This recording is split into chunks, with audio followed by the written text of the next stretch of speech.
Hey everyone, this is Locke Outdoors and welcome to my channel. I'm glad you are here with me. Today we are going to talk about knots.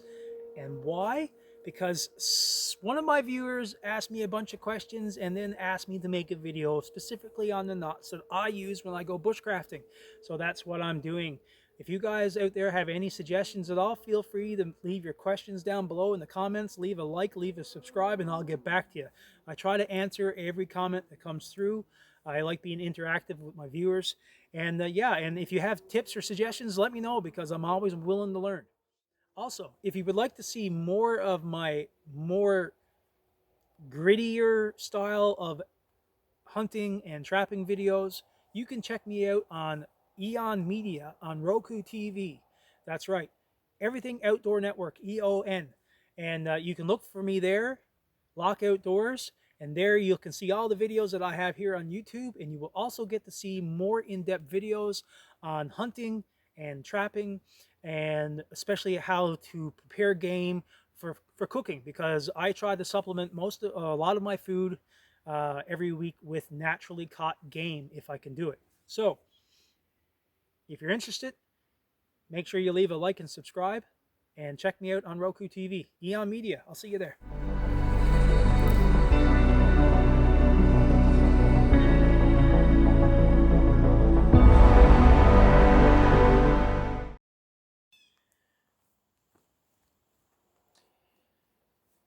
So the first knot we're going to show today is a, okay, get it.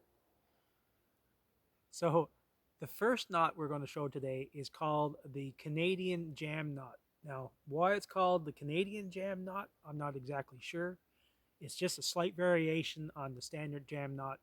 And you see the standard jam knot everywhere on YouTube. But the one knot that what I have not seen on YouTube at all is the Canadian variation of it. So, with no further ado, let me show you the Canadian jam knot. Now, I didn't name it, of course. This is something I got out of a book. I've not seen this iteration of the jam knot on YouTube anywhere. Like I said, I read about it in the book and it makes perfect sense and it works pretty well. So to make a Canadian jam knot, you're just going to put a slip knot on the very end of your line, like so. So if I was to haul on this, it comes undone.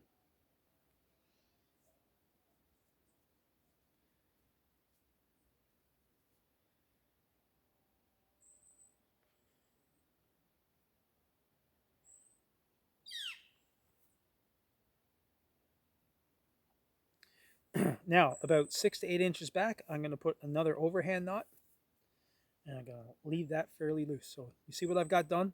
I got a jam knot at the end and an overhand knot about 6 to 8 inches back.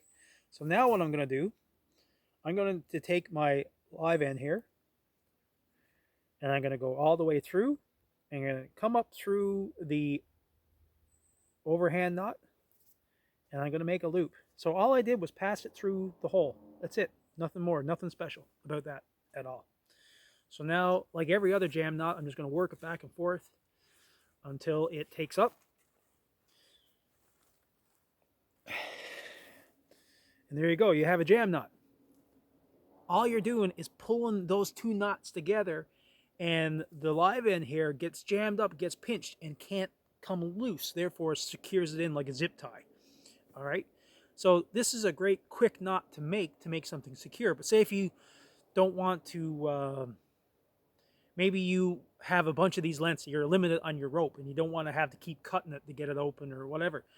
A quick way to get this fixed without having to cut anything is where this is a slip knot, you pull your slip knot out,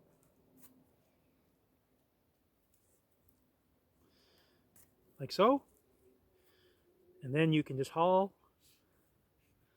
your knot out through. Pretty simple, huh? Canadian jam knot. Now, I hope you get to use that one. Let me know how you think about this one. Put the comments down below if you've seen it before or heard about it before, or if you even use it. Again, it's a good quick knot to know in case you need to lash something very quickly, but I wouldn't recommend it for long-term use. I just wouldn't. I'd rather do a regular lashing, a little bit more secure. But if you're limited on resources and you need to use something quick, then that'll do the job. All right, the next knot we're going to show you is called the Clove Hitch. And the Clove Hitch is used in just about every application you can think of. It's used in the marine application, it's used in rescue applications, it's used in climbing, it's used in bushcrafting, it's used everywhere. It's a very good way of securing a rope onto an object. So it's a great knot to know for setting up a ridgeline, and it's very simple. All right. So let's just say I have a ridgeline set up from over there and I want to tie it to this. So I run my rope across, right? And I come into here, and all I do is I'm going to go over the top. I'm going to reach underneath. I'm going to pull it back up. So right now I got a loop made. All right. So now what I do is I pinch it right here with this hand. And I'm going to go around the top this time, and I'm going to come back up through that little loop that I just made, or that little hole that I just made, and I'm going to pull it tight. And that is the simple but yet effective clove hitch. Now it's great. If my ridge line is over here and this is the ridge line, I can haul on that and it's going to stay fast. It's not going to come undone. If you need to loosen it, you need to pull on the far end, and you pull it back towards yourself, and that'll loosen it up, because it's a friction knot. This knot is based on friction. So the more you pull it here, it causes everything to contract, and it actually pinches the line from slipping. So the more pressure that's on it, theoretically, the tighter it should get. But what you can do just to secure it for sure is you can just make a simple overhand knot on top, pull it back on itself, and there you go. You're good. This is the simple clove hitch. Learn this one. This one is very, very useful to know. Okay, so the next knot we're going to show is called the Clam Hoist hitch. And I like this. I like using this hitch. It's very similar to the Prosix in the way the Prosix works. But I find that it's easier to tie with big heavy mitts on or gloves or whatever. And now I don't think it's has as much uses as the Prosix. The Prosix is really good, especially in climbing applications. It can be used as an ascender and a descender. It's really good. All right, for going up and down the ropes. It's an auto block for sure. You know, it's an auto grab. It's a grabbing device. It works really well. But the Clam Hoist is another very easy knot to learn, especially if you want to use it for ridge lines. And I recommend it because it's so simple to tie. It's so simple. All you require is a loop. One continuous loop. That's it. All right. And again, with the rope between me and the camera, I'm going to go over the top. I'm going to wrap it around once, wrap it around twice, wrap it around a third time. Like so. So now I'm going to, with this opening that's in my right hand, I'm going to pass the other end through it. Like so. Now I'm going to dress this knot.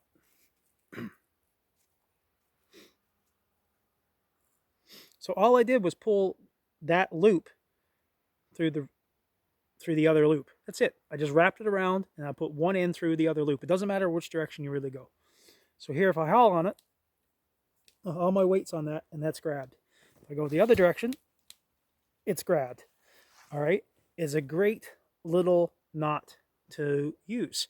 And again, it's great for setting up ridge lines, because then you can just untwist it and you can move it back and forth to where you got to go. And when you need to lock it in place, you haul on it. Clam Hoist hitch. A really simple knot to tie for setting up your ridge lines. I think it's better than the Prosix for that application, simply because you can do it with your big old mitts on. All right, it's pretty simple. But those are the common knots that I use in all my bushcrafting and outdoor activities. I recommend going online. There's lots of websites out there to teach you how to tie knots. Find the ones that work best for you, and practice using them, because you just never really know when you're going to need to tie a knot. Um, and here's another tip I want to just throw out to everyone out there.